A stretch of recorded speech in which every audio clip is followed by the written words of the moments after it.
And what is going on, everybody? Welcome back to another episode of the Designated Players and MLS podcast. This week's MLS news is back with tons of big things happening in the league. First, we will cover the controversy from the Crew game last night, where they were denied a hardship waiver for a backup goalkeeper and forced to play center back Sean Zawatsky in goal, which ended exactly how you would expect. Then we'll switch on over and go talk about Bocanegra out in Atlanta United, reflect on his time there and what it means for the future of Atlanta. And finally, we'll hit on the newest designated player in Vancouver and what it means for their playoff hopes. We'll give some thoughts on that and more in this week's MLS news. I'm Andrew, joined by my good buddy Connor over there. But before we get into it, go on, follow us wherever you're listening to this episode. Share it. Your challenge day is to share this with 3 strangers you've never met before. Make a new friend, get us a new viewer. God, all Buckle right, you up. TikToker, settle down. Buckle up and get ready for another episode of this week's MLS news. What do you mean, Connor? You don't want to grow and be massive? You're like one of those accounts that's like, your next challenge is to hit share and then more, Yeah, and then send listen. it to the first person that pops up. Well, and you should. If you don't, I mean, what are you doing with your time, right? Like you need to be making new Hopefully, friends. anything better. Hopefully, anything better.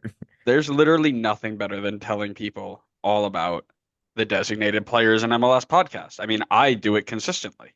I can make an entire podcast about things that are better. No, you really couldn't, which is unfortunate. You think you could, but you couldn't. What's up, buddy? Been a little bit. I'm so excited that we're not talking about more stadiums because you know how I feel about stadiums.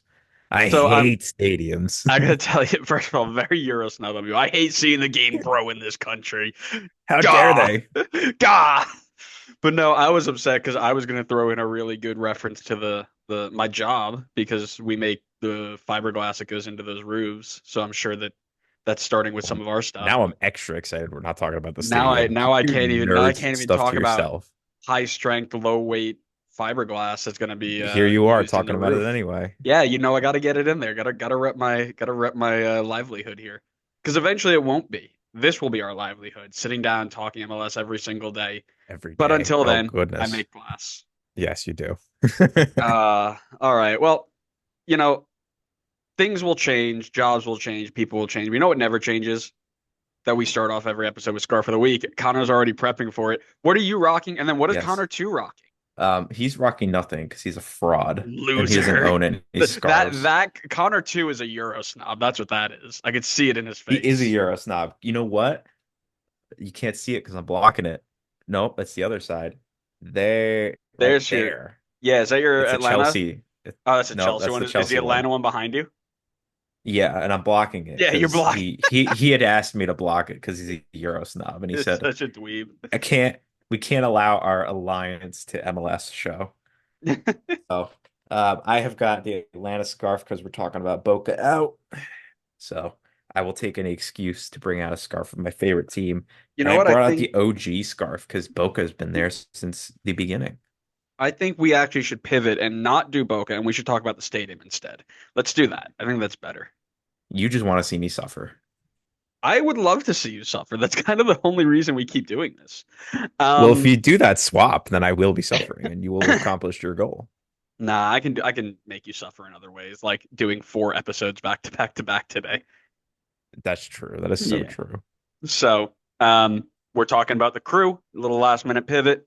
Crew scarf is out again, backwards as always. Who are the players today? Because last time you were like, "Oh, this is Christian Ramirez, Diego It is Rossi, and uh it Cucho is Diego Hernandez." Rossi. It is Sean Zawatsky, the goalkeeper, and then on the other side is Sean Zawatsky, the center back. Actually, no, it's Okay, 3 Sean Zawatskys because he's also center mid. So it's center mid Sean there you Zawatsky, go. goalkeeper Sean Zawatsky, and then center back Sean Zawatsky. Absolute insane. And the reason I'm happy that we pivoted is because my Atlanta scarf has a misprint on it saying something like MLS Cup champions or something. So instead of showing the Sounds like the misprinted, correct thing to me. no, it's misprinted for sure. You might as well start printing 2020 U.S. Open Cup champion too, because I mean, why not, right? Yeah, I Um, mean, why not? no, listen, we got to talk about this crew thing. So, for those of you who haven't seen it, and you should, last night the Columbus Crew they took on Seattle Sounders in this key match in a supporter shield race. They started Romero in goal because Patrick Schulte and Nico Hagen were both in their national teams on national duty. Evan Bush was hurt, so it was just Romero on the roster. Problem was that on the bench, they didn't have a single backup goalkeeper because the Crew had used all their short-term loan call-ups for both backup goalkeepers from Crew 2 up to this point. So you're allowed four per player, and they used them all up to this point. Now, usually, whatever, right? You move on and you're safe. But Romero was given a red card for a dangerous challenge outside the box, and they had nobody to bring on. So Sean Zawadzki had to play in goal. He conceded 4 goals to Seattle, including a hat trick to Albert Rusnak, which MLS Twitter continues to post as if it's impressive, which I just can't deal with because it's literally him just shooting on just you might as well be shooting into an Just empty shoot net, it on man. target. Yeah, literally. Yeah. I'm sitting there and they subbed him in and they had the free. It was a free kick after the red card, and I'm like, just put it on frame, Albert. You'll be okay. And he put it on frame and he scored. The Crew, of course, lost this game, but they also likely lost any chance in the Supporters Shield unless Miami have a massive slip up, which does not seem to be the case right now. Wilfred Nancy was heated. His presser spent 8 minutes. I found a great video by Massive Report. Thank you guys for getting that out there. Heated post game presser. He said that the call ups, and I can confirm, counted against him were used on the CONCACAF Champions Cup because they mandated 3 goalkeepers, and for a friendly against Aston Villa where they didn't even play. He was screaming for the league to increase call ups due to more games being played and has a lot of really good points in there. So let's get into it. And the first thing I want to ask you, Connor, in 10 to 12,000 words, can you tell me why MLS is rigging this system for Inter Miami? Wow. What are you, my English teacher? What is this? I gotta Well, write an I've been essay about talking. it. I've been talking a lot, so I want you to talk a lot. That's all. I want to get you involved. I know you love it. Kind of when I was thinking about this ahead of time, I'm of two different mindsets, and I'll save the other one for later. And they're not conflicting mindsets. They're of the same thing. But one of them is a lot of frustration towards the league because this is just something that shouldn't be happening. Like it's just so easily avoidable. And now instead we have to see this absolute like clown show activity go on. It's different like when it's a one-off thing in the last 5-10 minutes of the game because the backup keeper that like had to come in earlier from the game because the starter got hurt or something gets sent off, and now you have a field player out there and whatever, that's something. But like for Columbus to be put in this position to begin with is so stupid. The fact that one, you have to be playing games during international breaks is just awful. And I know that's a huge point of contention for a lot of both fans and critics of MLS. And I kind of think it's valid because you have situations like this, which is really stupid. And then two, like you had said about like the hardship waiver, having to call like being forced to call it up for Champions Cup, which is a different tournament, and I don't know why that should count towards MLS rules. And then a friendly against Aston Villa, which again really shouldn't, I feel like, be considered when taking into account MLS regular season play. So this felt extremely dumb. I think Nancy has some gripes there. I mean, it's not guaranteed that even if they had won this game, that they would be like hunting down Miami in the supporter shield, because I think even if they won and they won the extra game in hand, they're still like 4 points behind. But I do get it because now, like you had said, it is a long road ahead to try to catch Miami in the supporter shield race. Whereas if they had won the game and then won the extra game in hand, they still had a shot. Like it was, I think, a 4 point gap. So there's still a chance. So do I think they're rigging it in favor of Miami? I don't. But do I think that the rules they have in place are really stupid? And the structure they have in place is stupid? Yes, I do. Way to hit literally every single point without me asking you about it. That was really good. That's Keeping my very, specialty. very You know, on brand. we talk about that every episode. There is Very, stuff that I still have thoughts on that we haven't talked about yet. So we can't have hit every point yet. very on brand for the Connor Wright. Because you were supposed to set up a really funny joke. Like, yes, obviously this is Daddy Don rigging the system so that Miami have an easy path to not only the Supporter Shield, but the Club World Cup when he comes out on Monday and says that extra random Club World Cup spot that goes to one of the host teams is going to be the Supporter Shield winner. Because now he knows that Miami aren't going to mess it up. And if they do get close to messing it up, he is going to make sure that they don't. Like how on this game, not only did he deny them the hardship waiver, but he was in the VAR booth with the VAR telling them, if you so much as even think about giving them anything less than a red card, I will make sure you never work in this league again, right? Because that's how this obviously happened. But you don't like fun or happiness, so you don't go with jokes like that. No, I don't like fun and happiness because the comments never like fun and happiness. And if you say anything, even in a joking matter, they will take it as Bible and they will crucify you. So I'm Oh, not even gonna joke about it. so you were joking about Aiden Morris to Burrow being a bad move. Is that what you're trying to tell me? I mean, no. That one came straight from the heart. Oh man, we're And gonna be here for I'll double nine down on that. I'll triple hours. down on that. Obviously, this isn't a something where they're trying to make it happen, although it does feel that way. But I agree with you that this is absolutely absurd. And the problem is not so much the league itself, but it's in the CBA. That's why this happened, and a lot of people aren't really understanding that.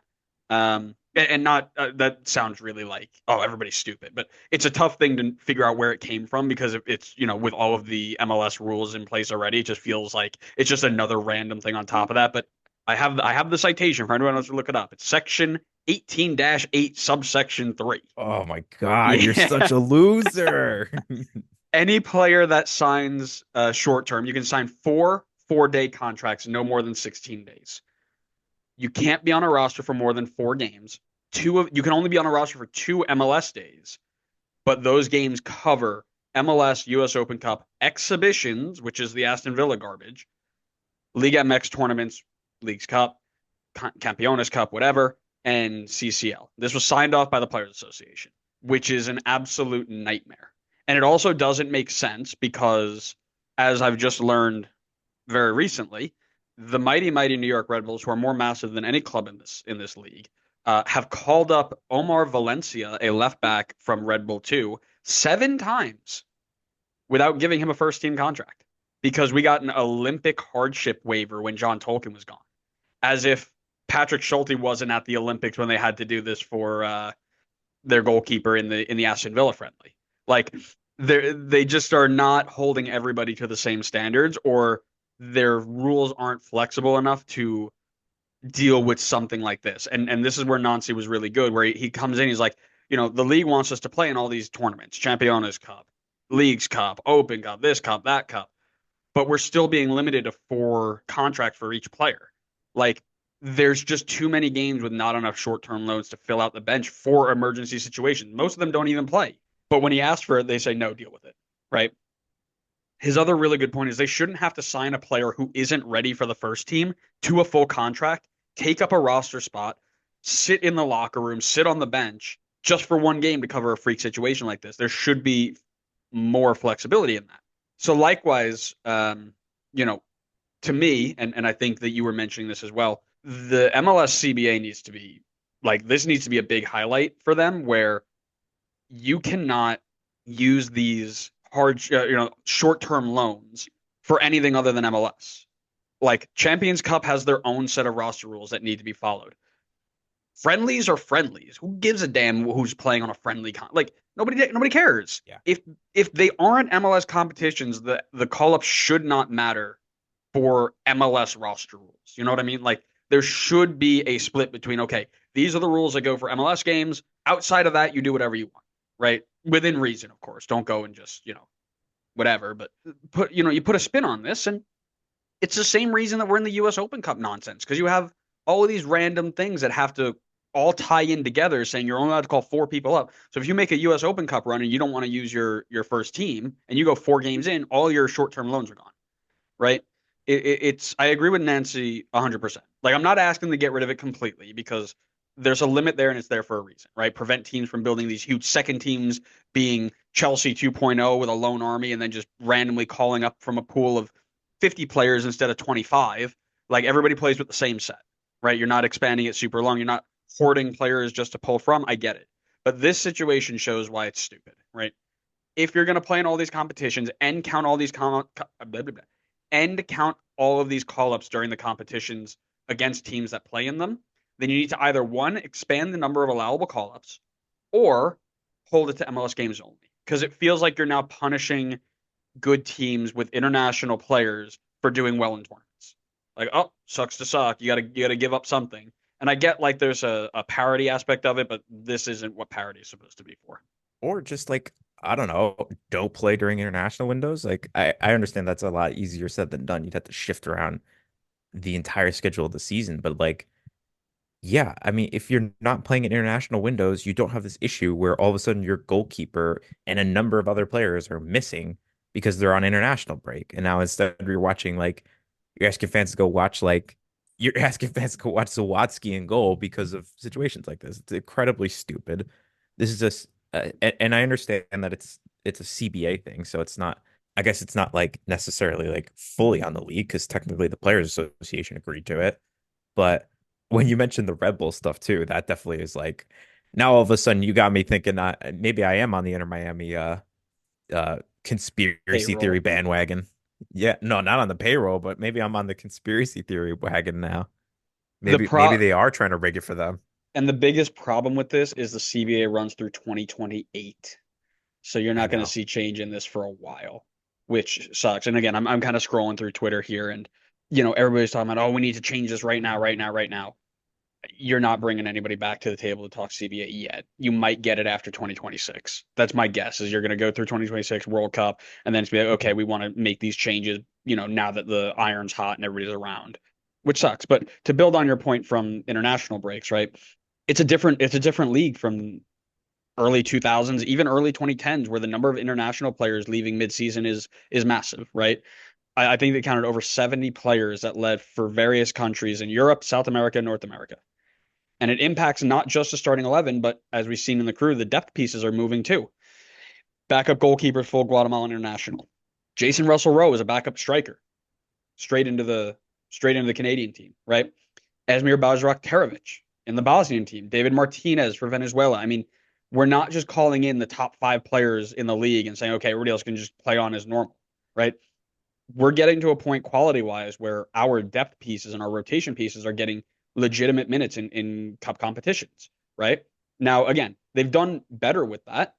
Only 12 of the 29 teams played this weekend, so they were able to rotate things out. But again, this is a game for Columbus that was meant to be played in March, right? They had to move it because of CONCACAF Champions Cup. So they didn't have the opportunity not to play during this international window because they were successful in an international competition. So why are they being punished for being a good squad that can compete at the high levels of their league and these international cups, all of it, right? Do we need to stop playing during the international break?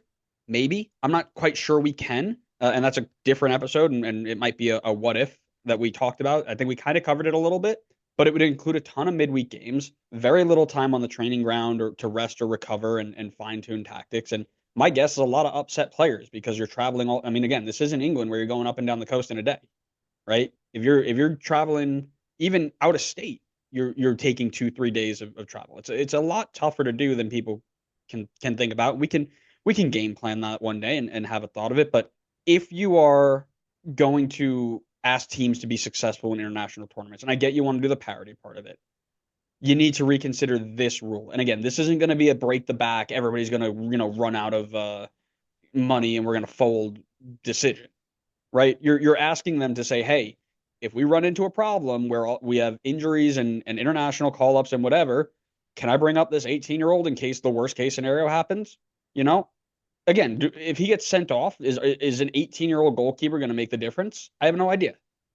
But it's going to be better and make a better game than let's put a center back in goal, right? Increase the number of call ups, stop enforcing them on non MLS games, allow these teams to make these big runs, build these teams with international caliber players, be a big part of the league. Do us proud, right? We want these teams to go out and do well, but don't do it and then say, "Oh yeah, sorry, it sucks that your league game now. You gotta make sacrifices. Sorry, like it just sucks." Yeah, I fully agree. This is a really disappointing situation. The one other thing I was going to say on this topic was specifically about Romero in goal because you go into the game and you know you're the only goalkeeper on the roster. Why would you even put yourself in that situation? Like, what was he thinking doing that? Like, whether or not you agree with the red card decision, why would you even put yourself in that situation? Like, he really did not need to come all the way out of the box to challenge that when you're the only goalkeeper on the roster. Like, what are you doing? Yeah, it is tough to turn that off, right? In your head, it's tough to switch off and be like, okay, I'm going to play more conservative, right? Some people are just built that way, and you could argue whether it was red. I don't disagree with red there, but I agree in a sense. But again, I coached back at Alfred and played back at Alfred. I remember, you go in and you got a guy who's on a yellow. Hey, don't be dumb here. Don't make us take you out. Stay in there, and gets a foul, yellow card, turns around, and instead of running back and as we're saying, hey, go back and getting his sub ready, he turns around and screams at the referee, "What the f are you doing?" Second yellow, boom, you're gone. Right, and that's just who he was. He was a hot-headed, not hot-headed. He was emotional. He played with a lot of emotion. It's like that's just some of the way that people do things. So it's tough to But you, switch you out of just that. can't. I get it, but you can't. You just can't do that because Correct. I'm not. Oh yeah, no, I you mean can't. he single-handedly lost them that game, like 100%. Him getting sent off in that situation when you know going into the game you're the only goalkeeper in the 18 today. You cannot do anything risky, even if that's your personality. You cannot do that. You can't. And I'm not blaming Columbus because obviously he was their only option. It's not like, oh, like we only have one goalkeeper and it's like, oh, and we put the guy that's like rash in there, like, but they didn't have a choice. But like I think I understand that it's hard to kind of switch those things off, but you have to be smarter about that. You have to be more situationally aware. I just think that's poor. Yeah, I mean, I get it. I think it's tough, but it happened, right? And as much as you want to say, oh, you shouldn't do it, crazy things happen, right? What happens if he goes down and gets hurt, right? Forget the red card. What happens if he gets hurt, right? Now they're in the That's same a different position, situation though. right? But Yeah, it yeah, still it's the comes same back to the same situation, problem. but it's not like I wouldn't be blaming him in that case. Like I'm not saying like of course my thoughts on the problem completely stay the same, whether he's hurt or if he's sent off. But like the like frustration towards him is different whether he got sent off or he got injured. That would change this situation on like him being in the spotlight specifically. Yeah, I guess. Well, you again jumped about 7 spaces high and took on to our last point. Listen, I'm trying to move things along. We And got things to talk about. yeah, and you're trying to move things along, but you're trying to jump ahead of the script here. And we're going to talk a little bit about the Shield race, but again, my thoughts are very similar to yours, where even if they had won those two, they're 4 points off Miami. They still have to play Miami in a stretch of games to get into the season. If they beat them, they're within one. Miami slips up. It's a race, but it is a lot of what ifs, right? It would have been really difficult. Columbus had basically double game weeks every week to the end of the year to catch up in games that they missed through Champions Cup and Leagues Cup, and then they have to participate in Campiones Cup. They have to do all this stuff. They've got the most packed schedule in the league. But it does feel like we were deprived a little bit of an exciting finish, right? Miami slips up in a game and drops 2 points, and Columbus picks up. Okay, now we gotta race to the finish line. Right now they're 7 points clear of the Galaxy, and the Galaxy have a game in hand. 8 points, or rather, Miami has a game in hand of the Galaxy. 8 points clear of FCC even, and then 10 points clear of Columbus, and Columbus has a game in hand. So, you know, I don't think anybody was going to catch Miami unless they just capitulate. But I think the whole league was hoping that Columbus would be the one to save us from it. And it seems like it seems a tough way for that not to be a storyline by the end of the year. You know what I mean? Yeah, yeah, I do know what you mean. I mean, like you said, it was going to be a lot of what ifs to catch them, but I mean, I think Miami's been very good. Like, I don't want to discredit Miami. I know a lot of people will obviously point the fingers and be like, ah, they rigged it for Messi. Like, they did everything they could to help Messi, but like, Messi hasn't been playing for Hmm. majority of the year, and they've constantly been like your bold prediction. I think is probably going to be true in the fact that these guys were just not on the field very often together, and yet they've still made it work, and they've still won 18 games, and they've still been very competitive while rotating people in and out and throwing a bunch of people who we had no idea who they were at the start of the season. And they've constantly been stepping up and getting results. And I think Tata Martino has done a really good job. And I think they absolutely have deserved to be in the position that they are. Do I think MLS has certainly had some moments where it's not helped the conspiracy theories? Yeah, sure. I mean, we're talking about one right now, but I I don't think it's in a situation where it's like, everything was just put in Miami's direction. Like they were forced into this supporter shield position. Like I think they've deserved to be in this position, but I think it would have been obviously more exciting had Columbus been a little bit closer towards the end of the season for an end of season Shield race, but it's looking not super likely that that's going to happen at this point, unless like Miami can afford like a slip up or two at this point and still see things out for the Shield. Yeah, which is a shame, right? And the only thing that you can do is keep going, and that's and this is why we've always been cup truthers, right? Because Miami clearly not deserving, and they're just being a kid, people, Exactly. kid, You said it's a it. You kid, said it. Clip it's a it. kid. um, yeah, that's why I'm in charge of the clips. Yeah, listen, I don't know, I think it impacts the Shield race because there was a really exciting storyline of the big flashy team versus the single best team in MLS history, and I'm not afraid to say that about Columbus, by the way, and we can have that conversation another time. But I don't think that it's absurd that we don't see these two teams take on each other in the conference finals. Well, actually we can't because Red Bull's getting there next year's opening day. Next year's opening day. No, like these guys are going to come back. You're going to have your big clash. You should have your big clash, and then it'll be really fun to watch that play out. Hopefully everybody's Well, healthy for that because I want to see all yeah, the stars please. in that one. That would be fun. God, can you imagine that sort of game? Messi, Alba, Busquets, Suarez versus Cucho, Rossi, Nagby, and Ramirez. I think Ramirez, the other guy. Like, it'd just be a super, super fun roll in. For sure. Love it, love it. Well, as much as we're talking about teams that are firing on all cylinders, time to transition to one that most certainly is not, and it's not the Red Bulls this time. Carlos Bocanegra out in Atlanta United for the first time. They are going to have a new person in charge of signings and transfers. I believe that is called the CSO, the Chief Soccer Officer. And he is gone from Atlanta after 4 years without a playoff victory or series victory. I'm just going to send it over to you. We're going to reflect on the time in Atlanta, what you think about it. I'm hoping you don't jump too far ahead, but then we'll talk about the future of Atlanta and what sort of transfers they might be bringing in. So I'll just drop the mic and let you go on your rant. Okay.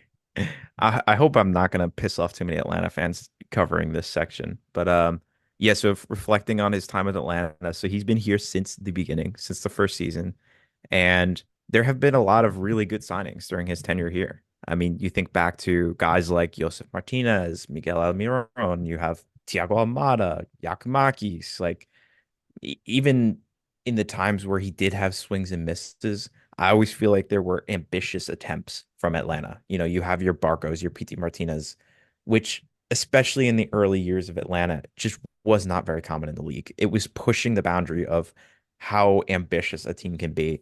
And I always really respected that. I always really liked that Atlanta was ambitious and went and tried to bring in the big names and the exciting young talents and not afraid to splash the money.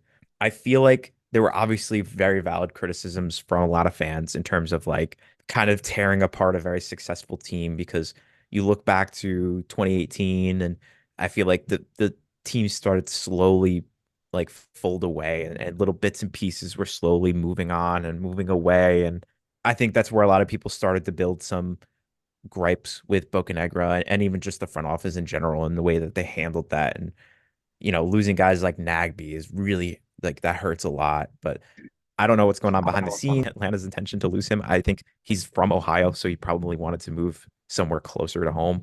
Or I should say he grew up in Ohio. I think he was born in Liberia.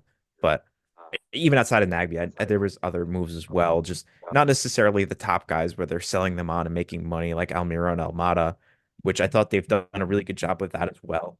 But I kind of look back at his tenure and I was definitely on the Boca out train for a little while now, especially these most recent years because the team, like you had said, has been in bad form, missing the playoffs in a few seasons. And even when they make the playoffs, they're not getting out of the first round, which was tough for them last year. They came up against Columbus. We talk so much about how good Columbus is. So that's it wasn't going to be an easy series for them regardless.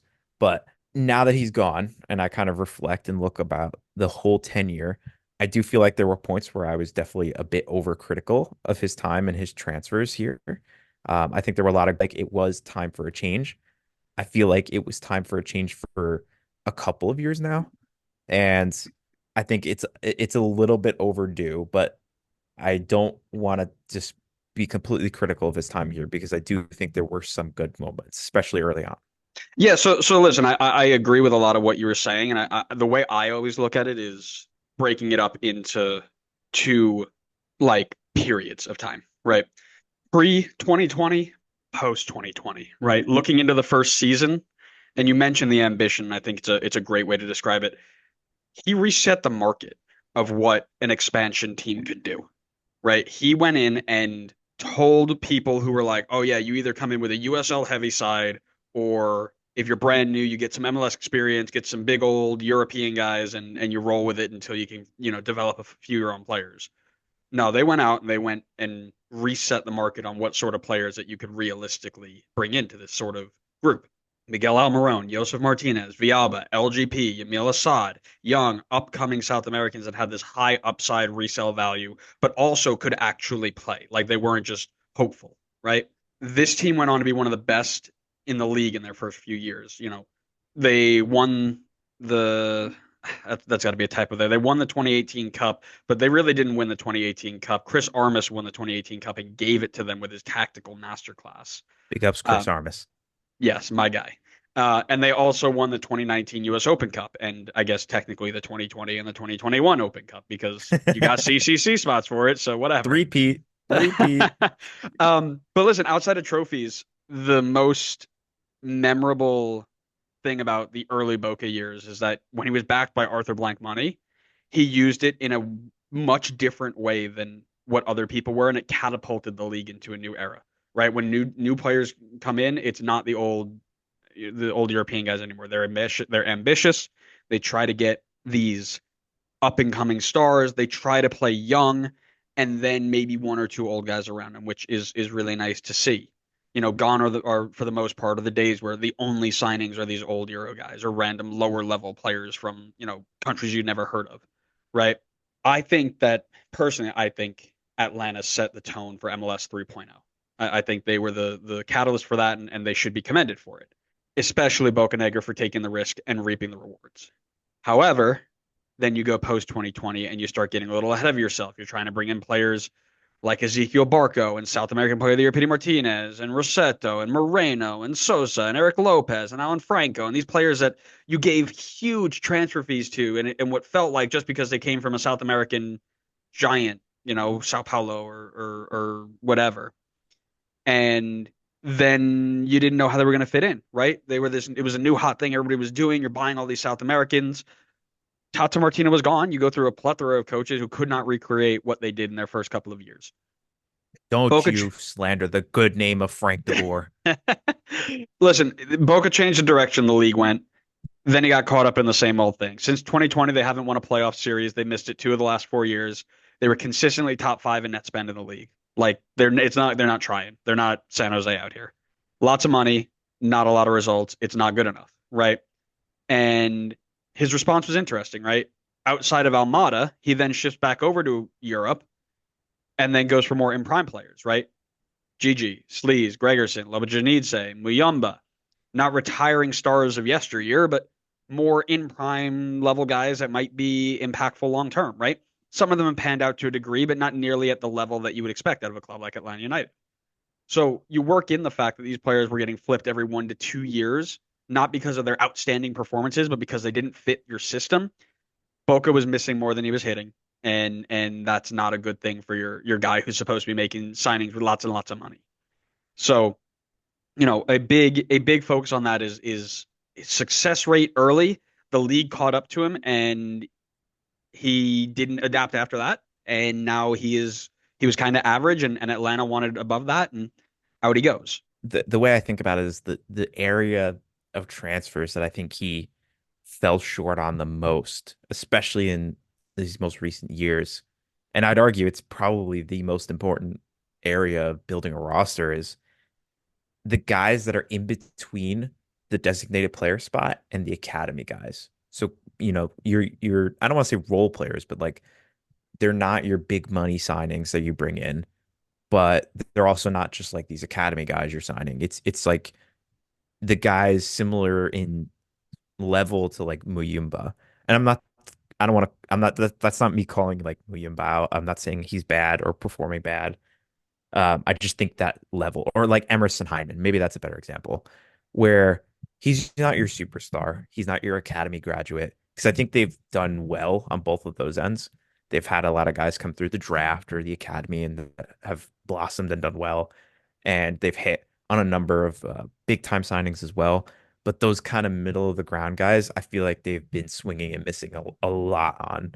And it's really hurt the team because, like you had talked about, they rotate these guys, like the big time guys and the academy guys out, every couple of years. So who are the guys that stick around for even like when these guys are rotating in and out? It's those middle of the group guys. And I think they've been missing on that in the most recent years. And that's why the team's been performing poorly. And so Right. And I think they did need a change in that regard. yeah, and if you're not holding these players for more than a season or two, how are you building a culture? How are you building a style? How are you building any of that sort of stuff, right? Totally, totally Hmm. fair. And I think you can also point a little bit to Pineda sticking around as long as he did. And I'm not super sure about if that's on Boca or Lagerwey or a combination of the two or whatever, but it was quite clear he wasn't getting the job done. You were giving him tool after tool after tool, and he wasn't doing what you were asking him to do. And he stuck around for, I think everybody can agree, a little bit longer than he probably should have. But I'm super interested to see how this shift in what Boca's done is coinciding with the arrival of longtime Sounders front office member Garth Lagerwey, right? A guy known for building great teams, but he had so much extra work to do. So I was listening to Soccer Wise, the Tom Bogert and David Goss podcast. Very good. Highly recommend. And they basically said that he spent the last 2 years trying to get out of all these bad contracts that Boca got them into. And you can notice the combination of the relative lack of big signings combined with the shifting out of a ton of other players that it's basically, okay, I'm finally at a point where I can move you on. Now it's time for you to go Boca. Like, I thought that was really interesting, but he made it, he made it very clear. There are two DP slots, $40 million to spend. It might be one of the most exciting spots for a future chief soccer officer and a future coach to land. I'll take this opportunity to maybe transition into that second point that you were talking about with what does it mean for the future of Atlanta transfers? Because That that was the transitioned idea. perfectly into yeah, that transitioned perfectly into my notes because in my notes, literally the first thing I wrote it's the Garth Lagerwey era now, and I think he's going to bring in his guy to be in charge of this rebuild and change in transfer policy. And for me, what it means in terms of the future of Atlanta transfers, I mean, obviously, I don't know for sure the way that they're going to go, but I think it means maybe more stability in this team. And I think we were kind of talking about as this is something the team I think needs. As we talked about, they're constantly it was buying young players, building them up, selling them on. I get that. That's a good model. Maybe it's something they could look to still do with their academy, not necessarily with their top players. And I think Garth Lagerwey is a good person in charge who can shift them into that stable era because he did that with Seattle. And he brought in guys like Rui Diaz, Lodero, Clint Dempsey, who were going to be there for years and weren't necessarily guys you were bringing in to build up their transfer value and sell them on. They were guys that you brought in because they could win, because you think you can hold on to them and continue to win. And I think that could be a direction that Atlanta moves to going forward. So not necessarily looking to bring in your Thiago Almadas, where you could have a chance to a very high sell-on value, but bringing in a guy that's maybe 26, 27, or maybe like Moranchuk, like maybe he's a good example, where he's got some years in him. He's not a guy that you're looking to just build up and then sell on. He could come in, kind of make it a home here, do well, and then you add pieces around him who are in similar situations, and you can build some stability in the results of the team as opposed to these highs and lows that they keep going through because they keep bringing in players who do well and then selling them on. And then we have to start the whole process over again. Yeah, so I noted that as well with Lagerwey, and obviously his time in Seattle stands out most to us because it's kind of right about the time we were getting into stuff like this. But he's so patient, and he's made it clear already, right? I'm not going to just go out and spend money to spend money, but they're going to find the right pieces to make the system fit, right? So he's going to go out there and wait till you find the right person, and it may be in the summer of next year, right? It may be, it may be mid-season, but he's going to get the guy that comes in and he's going to be the next Nico Ladero, not just to flip and make money on, but to go and win and build dynasties. I mean, he built Seattle to be one of the best in league history. I think he's going to bring in a chief soccer officer with a similar philosophy, that he has, and they'll give it a good run. And one of the things that is rumored, and I'm not going to go too deep into it because it's not like we are, super uh, knowledgeable when it comes to front office guys, but Chris Henderson is on his way out of Miami, it sounds like, and it seems like they might link up again because I think he was there in the Seattle days as well. He kind of started over there, so you might see a link up there, and Chris did a really good job turning Miami around. You never know what might happen in Atlanta land. Atlanta. Yeah, it could be. That's a good link. Yeah. Are you trying to come for Tom Bogert's job? Are you dropping links right now? Are you dropping I am actually rumors? just repeating what Tom Bogert says. So he is my news source. You're the mini Tom Bogert. Mini Nah, me. my mustache ain't nearly that good. That's The true. Nobody can replicate that mustache. yeah, the but yeah, I think it's an exciting time to be a supporter of Atlanta. Way more than most other clubs. You got lots of money, lots of hype. And I want to say you guys have had it rough the last few years, but I mean, I'm a Red Bull supporter, so I won't ever say anybody's had it more down bad than me. Chicago, don't even speak. But this does feel San like a Jose. yeah, this does feel like a good step in the very, very good direction. So Hopefully, yeah, hopefully. I'm looking forward to it. Like I said, like you had said, it's a good situation moving forward. A couple of open DP spots and a lot of money to play with. So I hope they don't rush it. I'm glad they didn't rush it this summer and just be like, we got to bring in three DPs right now so we could challenge right now. But I'm glad they're going to take their time, do the proper research, get better contracts, don't get into these bad contract situations. So I'm looking forward to it. I'm excited to see what they can bring to the table. I hope they bring nothing. Let's go ahead Hater. and move on then to Vancouver and their newest designated player. Stuart Armstrong, a signing that came out of nowhere. At least for me, I wasn't seeing it happen, but formerly of Southampton in England and a Scottish international, has joined up with fellow Scotsman Ryan Gauld in Vancouver on a designated player deal. He has over 500 matches in his career to this point, 214 of which came for Southampton in the Prem, one season in the Championship. But in that season in the Championship, nearly 3,000 minutes over 42 appearances. Clearly still has a lot left in the legs to give. His time in England is capped with 25 goals, 19 assists. He's got 51 caps for Scotland, playing in two of the Euro games as a sub this year. Connor, what are your thoughts? How does he fit into Vancouver? What are you excited about? So when I'm looking into his transfer market, it looked like he could play the eight spot. He had the center mid spot. He's definitely not even remotely towards the six role, based on what his player report said on FBref. He is an attacking man and he does not play defense from what it looked like. So I definitely think he would have to be the eight role if he's going to play in that center mid spot. But he also had some time played on the wings.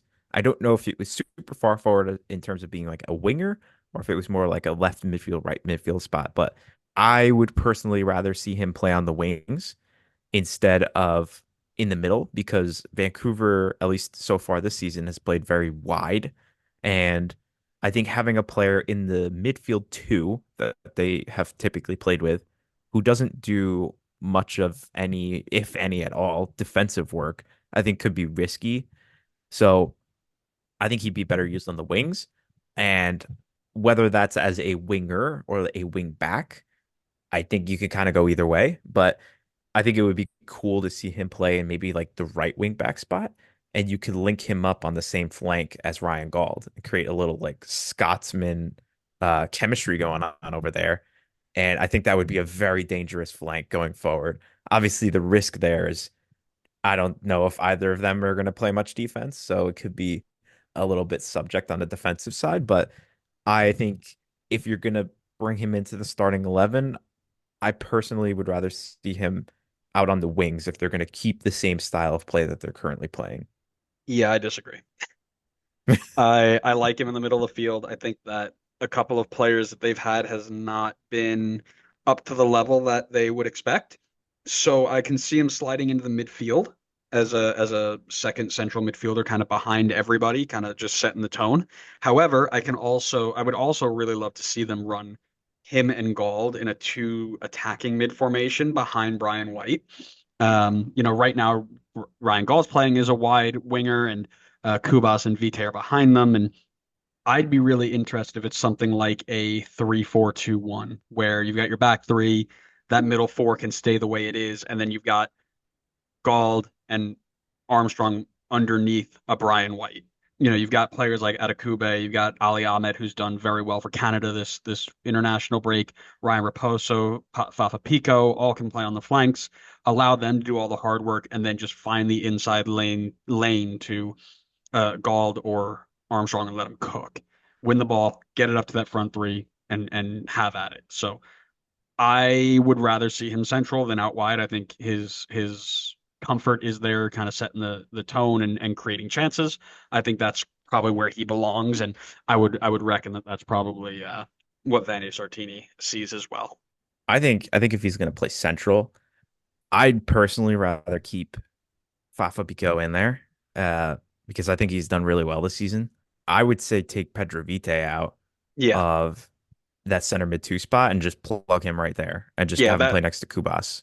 that was one of the guys I was referencing before, being like not really playing up. He was my player to watch, so of course he didn't play up to the standard that we expected. Sorry, um, but yeah, he just hasn't quite fit in the role there, and perhaps just having him learn under somebody like Armstrong could be really nice. My only concern with just kind of like plugging him into the Vite spot, and maybe it's fine considering it's worked so far this season with Vite, and I don't think Vite is much of a defensive player. It's just like kind of putting all the defensive duties on Kubas to figure out in the midfield because if they do kind of stick with that 3-4-3 shape and then have Armstrong as one of those midfielders, if he's caught up field, it's just kind of like Kubas versus the world in the midfield spot in terms of Mhm. defensive duties. And I know he's a good defensive mid and he can get the job done if he needs to, but I feel like that could be a spot that teams like look to exploit and overwhelm is that midfield if they do stick with that same formation. But it's a tough spot because now you have a lot of good attacking options, which actually no, I'm gonna control myself. I was about to probably jump into a topic that you haven't talked about yet. So let me just stop there. Well, let me ask you then, if they have all of these people and all of these, big attacking talents, how much better does Vancouver get with him? Thank goodness you asked me that question because that's what I was about to jump into. You're so good on controlling yourself, so good on recognizing the trends. What a guy. I'm improving. You see this? This is improvement because I didn't do it with the Columbus one, but now Per later in the episode, personal like growth. It's what we love to I see. know, I know in real time we could watch it. I 100% think this is an improvement for Vancouver. Considering they've been defensively solid this season. They've been getting the job done defensively, but the thing that I think they've been lacking in is goals. The four teams that are ahead of them in the standings right now, and I actually don't know if that's still the case after last night's games. So don't crucify me. Oh no, it's five teams now that are ahead of them because of Seattle's win. Just remember, I wrote this. Vancouver's got two games in hand. Let's just assume they're above Seattle. The four teams above them in the standings all have more goals than them, and by like a decent margin. They definitely needed help in terms of scoring goals, and Armstrong is absolutely someone who's going to help them in that regard. So I think it's a good signing. I think they recognized an area of need for them, and I think they did a good job of trying to address that. Yeah, it's good. It's a good move. It's not putting them into a top of the West conversation, right? It's not. Is it giving them a better chance in the playoffs? Sure, maybe. To me, I think this sets them up to have a bit more structure and identity and find the right players to get the best out of the group in 2025. He's going to have, by the time he gets over and his visa gets over here, he's going to have like 4 games before the playoffs. It's not going to be a game-changing 4 games. But I'd be curious if he gets going with Gauld and White, can they go on a deep run, maybe to a conference final or such? I don't think that this team is better than LAFC. I don't think they're better than the Galaxy. I think one of those two teams might have a slip up in the playoffs and give them a path forward, but I don't think they get above either of those teams. So I think it's a good move to start, but not groundbreaking yet. They still have a couple more to run with, and Brian White needs to get healthy. Yeah, I think I would agree with you. I don't think it's necessarily a move where all of a sudden they're challenging at the top of the West. I think even next year, I don't think it's a move that gets them challenging at the top of the West. I agree with you. I still think both LA teams are better.